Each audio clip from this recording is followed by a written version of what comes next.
is thank goodness we are in a dome right now. Because folks at home, the rain is getting heavy. I don't know if I'm going to be flying out of Houston tonight. Say a prayer for me. Stephen A., should the Cowboys be worried about Green Bay? No, I don't think so. It's a road game for the Green Bay Packers. And their defense has been very, very shaky, to say the least. They're not that impressive. And when you consider the way the Dallas Cowboys offense has been rolling, I think that spells a recipe for disaster for the Green Bay Packers. I give Jordan Love all the credit in the world.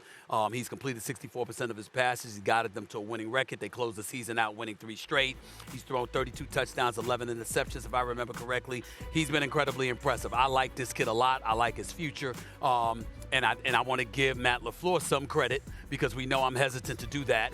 But the bottom line is that he seems to have done a really, really good job with Jordan Love. He had some hiccups along the way, but for the most part, he's been really impressive this season, and Matt LaFleur and the coaching staff deserve credit for that. But that defense leaves a lot to be desired. And with Dak Prescott and those receivers, specifically C.D. Lamb looking all world, rolling the way that they're rolling, and how Dallas looks at home, I think it's a lot to ask of Jordan Love to come to the rescue against the pass rush led by Micah Parsons himself. I don't think Dallas has much to worry about in this game, Shannon. I agree, but don't tell the Cowboys that. Okay. We know what the Cowboys represent at home. So if I tell them that, it'll mess them up? Yeah, they might. They have nothing to worry about. Nothing to worry about. I think the thing is, when you look at the Cowboys, they average 37.5 points at home, and then they're a different team on the road. And the way CD and Dak, that connection is going, it's unbelievable. 135 catches for CD, over 1,700 yards, 12 touchdowns. He was phenomenal. They closed the season as the best quarterback-wide receiver combination. And they don't run the ball particularly well, but they do get after the quarterback extremely well, especially at home. And so that's my concern because as well as Jordan Love has played, he's never felt this type of intensity. Right. And this is what teams talk about. This is what players talk about once you get to the postseason. It ratchets it up. And if you played the game, Stephen A., the preseason is one thing. The regular season is another level. And the playoffs, you have to ratchet it up to an even another level. Right. And I'm not so sure. And I understand Jordan Love has had a phenomenal first year starting. Yep. He's not a rookie, but he had a great first year starting. But the Cowboys, they got a juggernaut at home. I will say this. This is the one shot Green Bay does have. If it's tight and it's late, palms get sweaty. Yeah. Backside get tight. And it's not just the Cowboys who's going to have all the pressure in the world because of the kind of season that they have, and they hear folks saying this is their best shot at the Super Bowl since 1995. It's also Mike McCarthy going up against his former team as well. On your home turf in Dallas, all the expectations are on their shoulders, and Dallas is at their worst when they have expectations. I'm trying to figure out how did it become their best shot? What about that year when they had Romo and T.O. and they had 12 Pro Bowlers? Well, we knew they weren't going to win that either. I think you're talking about their best shot with Dak, right? No. You're talking about their best shot ever with That's how Tony I feel. Romo or I think Dak? this is their best shot since Are 1995. you nervous? Because, I mean, they're the 2 seed. I mean, I'm ready to go to Vegas. NFC. Look at the rest of the NFC. Yeah, but hold on. The rest of it, I mean, the 49ers are still there. That's it. That's all I'm saying. I'm saying that's the only roadblock. That's my point. I remember when the Cowboys were the number 1 seed. Yeah. So the number 1 seed, that means you're supposed to be the best and get bounced. Right. But I the Cowboys. I didn't feel that way about them when they were the number 1 seed that year. Cowboys will do Cowboy things. Okay. All right. Before I get to Love, Yes. this is a yes or no question just to you. Are you a little nervous about your time in Vegas, that the Cowboys are the 2 seed and they took care of business? It's a yes or no? Slightly yes. Wow. Slightly yes. America? Slightly yes. Slightly. Slightly yes. I still think You San know what Francisco's that going to handle their business. That's a BFD when it comes from Stephen A. All right, here's what I want to know from you, though. Shannon, you know how difficult it is to draft a quarterback, right? Some franchises can't ever get it right. And then I look at Green Bay. Brett Favre, Aaron Rodgers, and now Jordan Love's looking like something special. Are you ready to anoint him as the next Green Bay franchise guy? Well, you know, the thing was, had he not been in Green Bay, we'd already say he's a franchise quarterback based on what he's done. But when you talk about those 2 guys, they've won 7 MVPs between the 2 of them and have gone to 3 Super Bowls and won 2 of them. So that's what he's up against. If he was anywhere else and they didn't have the lineage of Brett Favre and Aaron Rodgers in which he's following, we would already say Jordan Love is a franchise quarterback. I believe that he is. Okay, forget franchise. Superstar quarterback. Because Brett Favre and Aaron Rodgers are superstar quarterbacks. Is he that? But they weren't their first year starting. We remember now, Brett Favre was not a superstar in his first year starting. Neither Right. was Aaron Rodgers. But I like what Jordan Love has been able to do, and he's only going to get better because that receiving core, Watson, that's where I was missed going. a large chunk of the season, Right. and he's their best receiver. When you got Heath and you got Romeo Dobbs, they have a they have a great nucleus. I only see bigger and better things ahead in his future. I'm not going to say he's a superstar because I need to see it over a period of time, not just one season. Listen, we know over the years who Aaron Rodgers has had to throw the football to. Remember when Favre was there, he had Sterling Sharpe to throw the football to. We're Antonio hopeful. Freeman. We're hopeful about Watson and Reed and Dobbs and stuff like that. So for this guy, Jordan Love, to do what he's done thus far this year, and those receivers haven't really developed to the point that we expect them to. Wow, you gotta say, yo, the kid is impressive. Yeah, no doubt. Now, who knows? They might turn into a Greg Jennings. They might turn into a Jordy Nelson. They might turn into a James Jones. Right. They might turn into a Donald Driver. We don't know. Right. But we saw those guys. Brett Favre had them at the tail end, and then Aaron Rodgers picked those guys up. And so we saw what and Rodgers had Devontae Adams also. That's right. So they all had great receiving cores to start and transition them. I believe Jordan Love has the exact same thing. I think this kid can be special. I think he's shown that he can be special. 32 touchdowns, 11 interceptions in his first full year of starting, and a playoff berth. I think Flacco's been incredible. The guy was sitting on his couch. He come in, and the Browns, after going through so many different quarterbacks, to get this team in the playoffs. But C.J. Stroud, being a rookie, with a rookie head coach, mind you, Kevin Stefanski has already been coach of the year. That's right. Now you get C.J. Stroud comes in as a true rookie with everything that's been thrust on his shoulder. D'Amico Ryan in his rookie season. Now remember, Stephen A., he had been passed over by so many jobs before getting this job, and then he get the job in Houston. Right.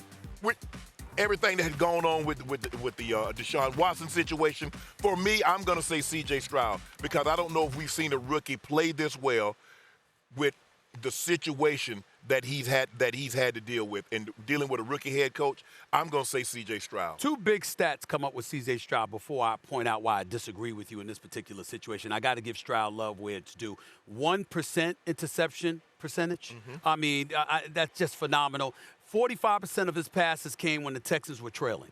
In those situations, he's completed 65% of his passes, 13 touchdowns, no interceptions, a 112 passer rating. And he's the first rookie in the Super Bowl era to lead the NFL in pass yards per game and TD interception ratio. I give him love where love is due. The brother was 11 years old when Joe Flacco was in the league. Joe Flacco turns 39. Joe Flacco, when he won a Super Bowl, C.J. Stroud was 11 years of age. 40 quarterbacks, believe it or not, the hat just fell off her head. I don't know how that happened, but that's a different subject for another day. The 40 quarterbacks with at least 5 starts this season, Flacco leads them all with 323 pass yards per game. This man is 4-1 record with 13 touchdown passes. This is Joe Flacco is on his couch. Yeah. And we're talking about a franchise that gave Deshaun Watson, a former Texan, $230 million guaranteed. And Flacco comes off his couch, the 4th quarterback for the Cleveland Browns this year, and leads them to the playoffs. Yo, bro, with that defense, Cleveland. Thank you. But I'm saying Cleveland could get to the Super Bowl. I don't believe it. Yeah. I got the Ravens. But if there's a team that could knock them off, it is Cleveland. Why? Because Joe Flacco is flinging that football. Yeah, and we know he's a different animal even from the regular season to the postseason. Well, the thing that concerns me is his turnovers. Okay. He's a volume turnover guy. But when you talk, he's a rookie. Stephen, you know how infrequently rookies lead team to the playoffs, especially ones that What about 39-year-olds who were considered done and were laying on their couch because nobody wanted them? How many of those lead teams? You can sound right. You can sound right. Say it. Say it, Shannon. Say it, Shannon. Say it right. Tom Brady led a team to the playoffs at 40, 41, When was he on his couch? When was he on his couch? When was he on his couch, Shannon? He was never on his couch. He wasn't on his couch. Peyton Manning led a team to Oh, my Lord. Oh, my Lord. I got Oh, my God. Okay, go ahead. Messed up. Go ahead. All I know is my sisters at home are dying laughing. I'm laughing. Because they always talk about what a big head I have. Because they don't have a big head. They're like peeing in their pants, crying, laughing. This is going viral. Why? Because that head under that hat turned turn the way that it is. I mean, you look like Molly from the block. Yeah, I told you. Any Molly from the block. Molly from the block. I mean, all you need is some, Air Force Ones or something. I got them in the closet. I'm good. Versatile. All right, I got a good question for you. Yes. Seriously, I'm actually proud of this question. Okay. Serious question with that hat on. Keep going. What would be bigger for the city of Cleveland when LeBron won the title, or if Joe Flacco won a Super Bowl for the Browns? The Browns winning the Super Bowl. Do you think about all the years of futility, and the dog pound shows up every Sunday, no matter what. Yep. The Browns were a staple, not anymore, but they were a staple franchise. That's the franchise of Otto Graham and Jim Brown, the great Jim Brown. Yeah. Paul Brown, the West Coast offense. That's him. That's that. So for me, there's no question. If the Cleveland Browns, the Cavs had been, what LeBron did was great, bringing a championship to the city of Cleveland. But the Cleveland will always be a football town. Well, here's why I would challenge you on that. I'm not saying that you're wrong, but I have to at least throw out this challenge. When LeBron did what he did with Kyrie Irving, by the way, let's not forget that, because Kyrie Irving was sensational himself. That erased a 52-year-old curse for the entire city. Right. They hadn't won anything. Yeah. Anything in over a half century. Okay? So I'm not comparing a football championship to the basketball. Right. But I am comparing a Super Bowl championship to a franchise erasing a 52-year curse. Right. Now, what do you say to that? But because Cleveland is such a blue collar, and they bleed brown and orange. Lake Erie, yeah. Oh man, Lake that Erie. dog pound. Yes. It's just something about when a football city wins a championship. Yeah. There's something to be said for that. And so now this is not New York. Right. Obviously the Giants winning is great, but that's Yankees. Yes. It's Yankees. Okay. That's One of the greatest, real quick, one of the greatest experiences I had in my career. Well, I shouldn't say great because it was really an epically sad moment. Oh, when I joined First Take? No. I said a sad moment. So shut yourself right there. I wouldn't talk about that. The point is that I was in the dog pound. Right. I was writing for the Philadelphia Inquirer, and I went to the dog pound in their very last game before the franchise left. Oh, okay. And I was in in those stands, and those people were they were crying. It was crazy. But they showed so much love, and they wanted football. That's why you had to put a franchise back into that city. Oh, yeah. Because of the dog pound and what that fan base means to football. It's the only time in NFL history that the league made Art Modell leave the colors and the records. That's right. In the city that he left. Nobody else has had to do that. That's right. Because Al Davis left Oakland, went to L.A., back to Oakland. That's right. And he got to keep the colors and the records. That's right. Yeah. So that's what it. So for me, and what what he did was unbelievable. Cleveland, this is for you.